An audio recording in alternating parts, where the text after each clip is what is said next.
Welcome back to the show. Great to have you here. Looking forward to getting into today's topic, and that is the 5 stages of fasting and what exactly is going on inside of your body during that time. I think you're going to be pretty amazed at what's happening over the 12-hour, 18-hour, 24-hour, 48-hour, and 72-hour time frame. So different things happen in the body at different times, and if you want to be able to maximize the fat burning, the energy, the mood, the decrease in grogginess, the improvement in mitochondria, the cellular cleanup for Alzheimer's, dementia, cancer, etc., you're going to want to understand these specific principles. So I just came off of my quarterly functional medicine detox, which essentially gives you almost 72 hours for those people in our community. Those people who've done it before. You're getting essentially the maximum 72-hour autophagy benefits right there, or fasting-based benefits, but there's so much more to it, and that's why I wanted to do this show specifically for you today.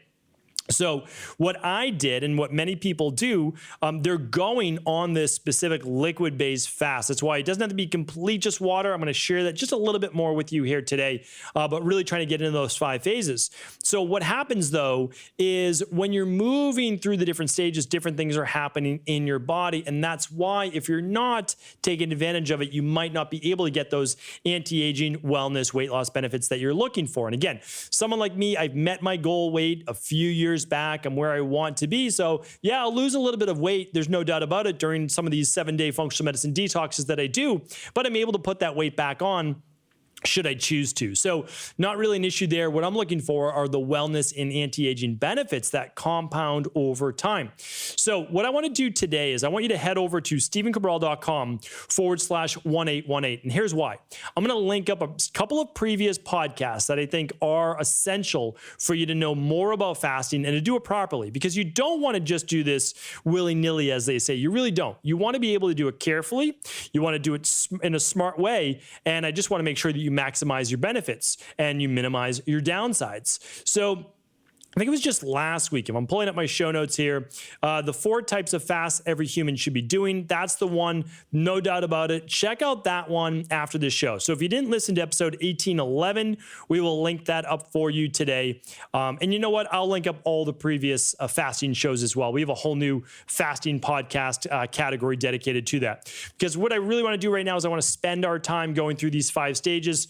Super essential that you know what is going on with your body and your health. Remember, you can't rely on your doctor. You can't rely on even the best coaches, because they're just not with you all the time. You need to know about your own health. There's just nothing more important. Without your health, you don't have energy. Without energy, you're in a bad mood. You're in a low mood. You have no ambition. You're not moving forward in your life. You're not getting the maximum that you can out of this life. So stay healthy, and you can do that. Remember, there's an answer for everybody, and fasting is such a big part of it, which is why I've been doing a few shows lately just on fasting. So the 5 stages, let's get right into it. The first stage is this. This is at the 12-hour stage.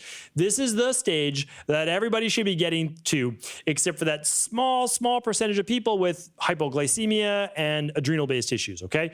Besides that, small percentage of people. I used to be part of that, so I know that they're there, but everybody should be getting in at least a 12-hour fast every single day. I talked about that last week on episode 1811. I won't go beyond that today, but here's the thing. 12 hours every single day. It's so easy. Even if you stopped eating at 7 o'clock at night, just go till 7 o'clock in the morning the next day. Because at this point, at 12 hours, what's going on inside your body? Well, your body overnight started to tap into what? More glucose from the body, starting to deplete glucose as it needed to. And it's also starting to use body fat as much more of a fuel source. So I want to clarify this as well. We always like to think that our body's just burning body fat or just burning sugar. It doesn't work that way, right? Or glucose, we'll call it. Glucose, sugar, glycogen. I'll just use them all interchangeably today. And I'll just state one other caveat here, is that your liver, which is this organ underneath the right side of your rib cage. I wish I had my little model right over there for you today, but he's out of reach right now.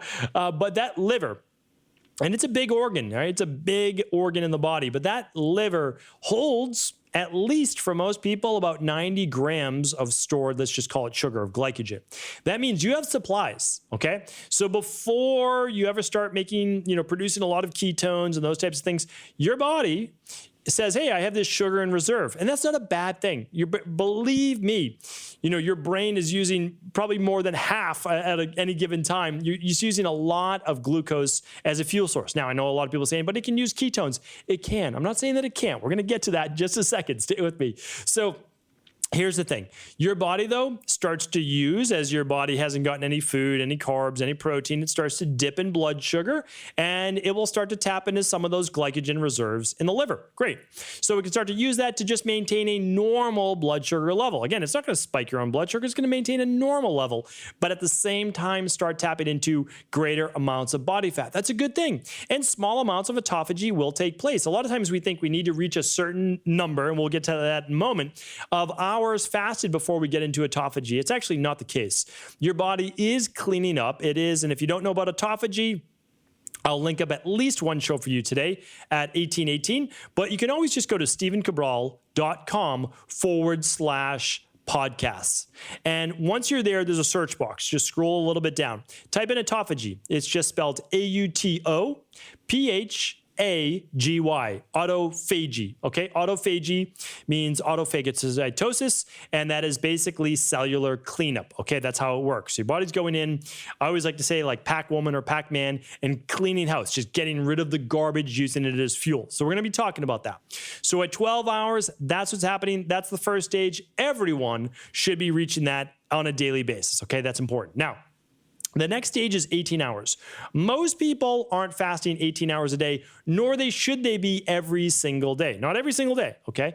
But there are specific fasts that you can do once a week, like my one-day reset diet. I will link up that show here today. Again, head over to stevencabral.com/1818, and my team will link up the one-day reset diet, because you can reach the first 3 stages just with this every single week, just one day a week. That's it. But what happens at 18 hours?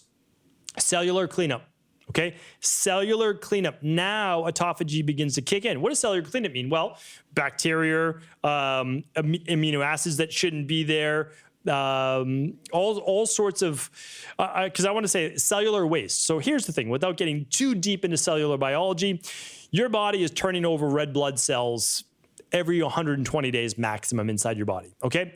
What happens is they go through something called cellular apoptosis. That means inside of the cell, there is programmed cell death, okay? Now, that's not a bad thing, because there has to be a breakdown stage. We talked about this on a previous podcast as well, about AMPK and mTOR, okay? I'll be getting into more of that in just a moment.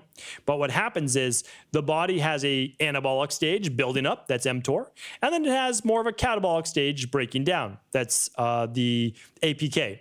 So AMPK, sorry. So what happens during that is that there is a cleanup stage where the body begins to say, oh, I'm not building up right now, I'm actually breaking things down, cleaning up. That's not a bad thing. But what happens is when these cells go through apoptosis, and I can actually see it under a microscope, what happens is all of that needs to be cleaned up, needs to be removed from the body. That's part of normal cellular process. So this is what's happening. Also, that 18-hour mark, the body actually begins, and this is a really nice process as well. This is just the beginning stages, but the body will begin to go through mitochondrial apoptosis, getting rid of the weak mitochondria inside of the cell. Those are, remember, those mitochondria, I love referring to it, high school biology, as the powerhouses, okay? We need those for energy.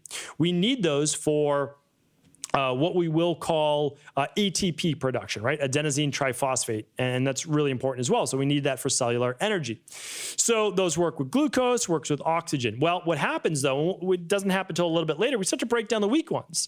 Now, the interesting thing is over time, the more we fast actually can create something called mitochondrial biogenesis. And that is the making of new healthy mitochondria. And that allows us now to deal with, what do you think? To deal with the state that we're moving into next. And that's at 24 hours. So the third stage is 24 hours.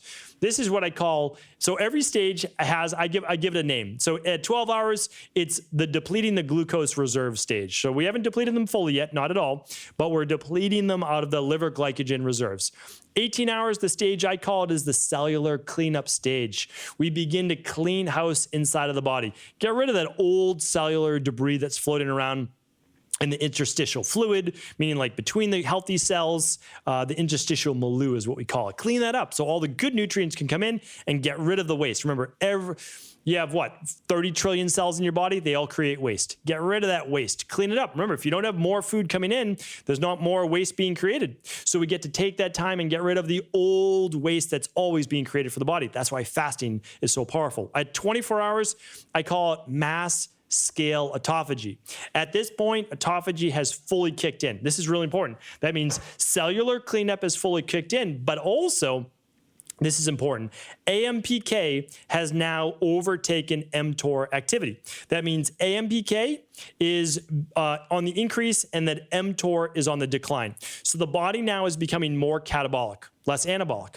That's not a bad thing. It's a bad thing if you're a bodybuilder and you're always looking to put on muscle mass. There's no doubt about it. Believe me, I know there's all sorts of different theories out there. I'll tell you right now, some of the bodybuilders I know used to wake up during the middle of the night and have a protein shake. And although I don't think it's that healthy for you, that's for sure, you are able to produce, you're in a state of higher mTOR. You're in a state of higher anabolism when you're taking in more of those amino acids. There's no doubt about it. I just did a podcast on this if you want the skinny on that, if you want more of the details on that. Let's see if I can find it real quick. And if not, again, I don't want to link up a million podcasts for you, but you can even just go into stevencabral.com/podcasts and type in AMPK or mTOR as well. And I'm sure you'll be able to find it there.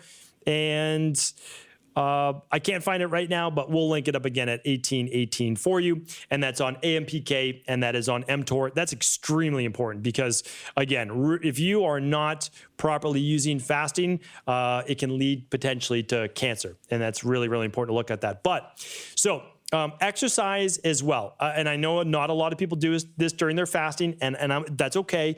But if you were to exercise during that 24 hours of the fast or right after that, let's say like day 2 on the detox, you can actually begin to increase autophagy at a greater scale. This is seen in initial research right now in mice, but most likely it's going to apply to humans. There's no doubt about that. So caloric restriction with exercise is showing, if not gone overboard, again, don't go overboard. This isn't every single day, but it actually can increase mitochondrial biogenesis, the creation of more mitochondria, as well as greater cellular cleanup, which is helping those white blood cells do clean house. Okay.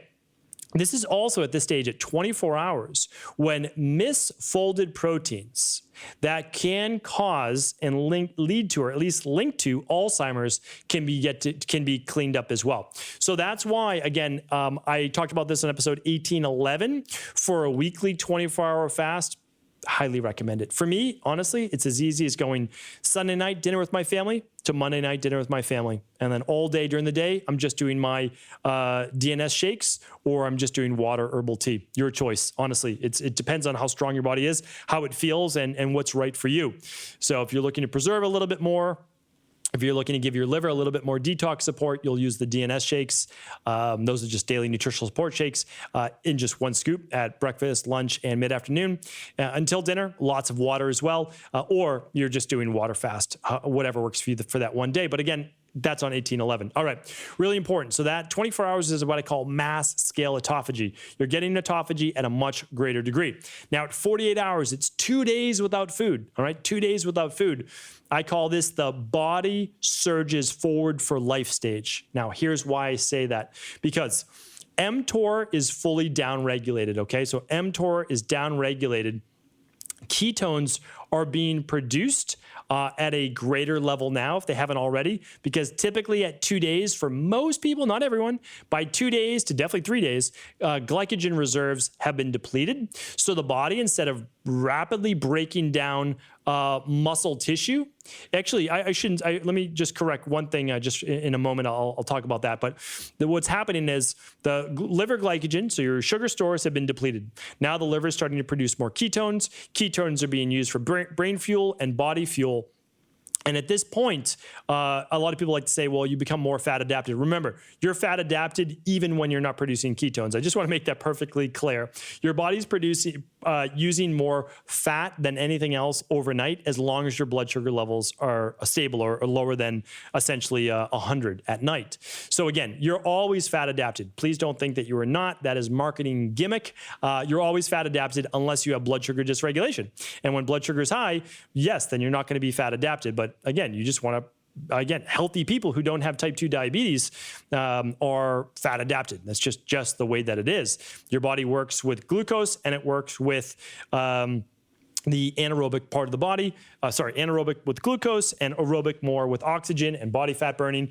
And that's normal. Like that's your body's tapping into both and using both fuel sources during the day. But at this point, now your body's saying, okay, we're in a stage right now where we need to create what we'll say is a backup fuel source, and that's ketones. And your body can survive on it, no doubt about it.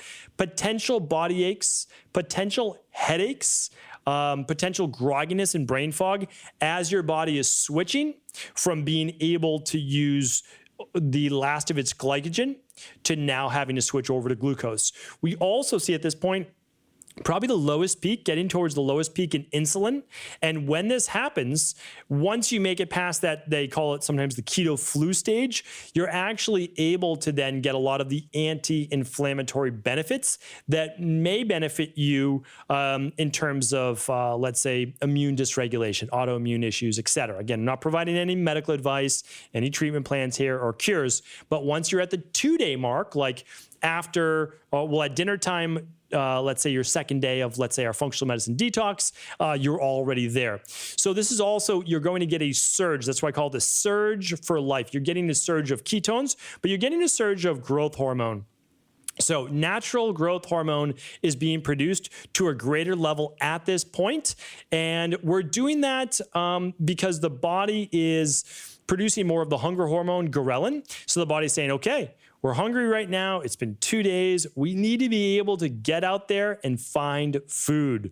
We're having higher levels of growth hormone. Let's keep the muscle mass preserved as we're producing more ketones and as we're tapping into more and more body fat stores. Let's make sure we're not losing that muscle mass as well. All right, that's 48 hours. And the last stage here at 72 hours. We're only doing 5 stages. At 72 hours, things change, okay? So at 3 days, that's why, 3 days is the maximum I like without it being medically supervised, okay? So 3 days, here is what's going on. I call it survival mode kicks in. So we had the initial drop in mTOR, which is the anabolism, and that's so cellular cleanup can take place. No problem at all. We have the initial surge of growth hormone. We're using ketones at this point, but at this point, the body actually switches. It says, okay, we're now in serious lack of food. We've depleted our glycogen levels. We're doing our best to control blood sugar, low blood sugar for most people. We're using ketones as a fuel source, as a backup fuel source. Autophagy has already been doing its job. And now we're trying to survive because there's no real calories coming in. So what do? Well, the body actually says we need to preserve muscle mass or this person's going to be stripping their metabolism very quickly. They're going to be losing lots of muscle mass quickly because the muscle in your body actually contains what? Amino acids, which are needed for life, but also it contains glycogen. So in order to really stop that process, there's a bunch of things that take place, but what happens is this. There's something called pKa. That's called protein kinase, basically, is what we're using it for short. CAMP or CAMP, dependent protein kinase. So what's happening now is that along with IGF-1 are starting to decrease, okay? So that's insulin growth like factor 1. Just think of it as growth hormone. And what we actually have now is mTOR is being signaled to increase. So all of a sudden, the body's going from its AMPK, catabolic stage, breaking the body down, cleaning house, to now saying, okay, yeah, we're going to continue to clean house, but we're going to increase mTOR because we need some anabolism here, which means we need to keep the body building up. We can't lose all of our muscle mass because if we do, do? No strength. Hormones are going to start to decrease. Bad thing happens in the body because it's hard to get that muscle mass back. Osteoporosis, when you start to lose bone mass, etc. So mTOR actually switches back on after 3 days to a greater degree. This is also why, because it's in direct correlation with your hunger hormone, ghrelin, you actually then start to feel less hungry after 3 days of fasting. And a lot of people feel this when they've gone keto, etc. But again, it doesn't mean that you want to do this all the time. It just means that this is how the body works, and it actually works really well. So what happens? Well, now you're not feeling as hungry. mTOR has started to kick in on its own. Ghrelin levels may be decreasing. That hunger hormone may be decreasing.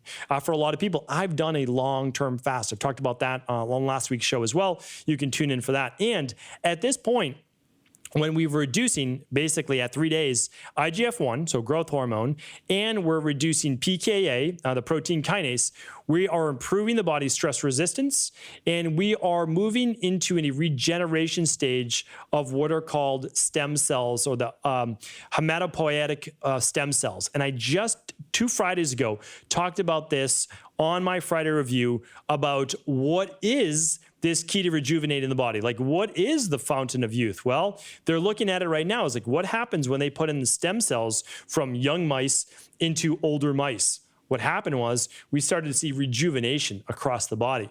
It's these stem cells, if they're undifferentiated, are actually moving towards parts of the body to rejuvenate it.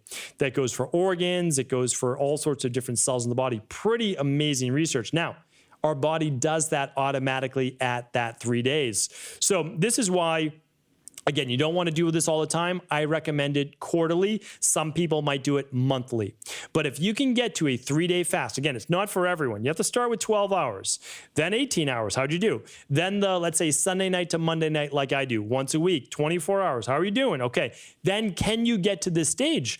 Because you can see here, again, it's not for everyone. You have to ease into it. But if you can do it, the results can be absolutely astounding. So this is exactly what happens to your body scientifically when you are fasting. So this is also something that our IHPs and other people can use to say, like, your body says, or your family says, you're going 3 days with just these detox shakes or these specific things.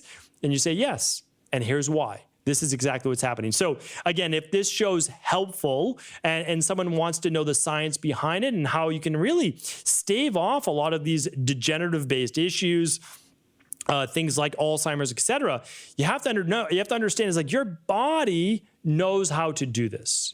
We live in a world of mass consumption.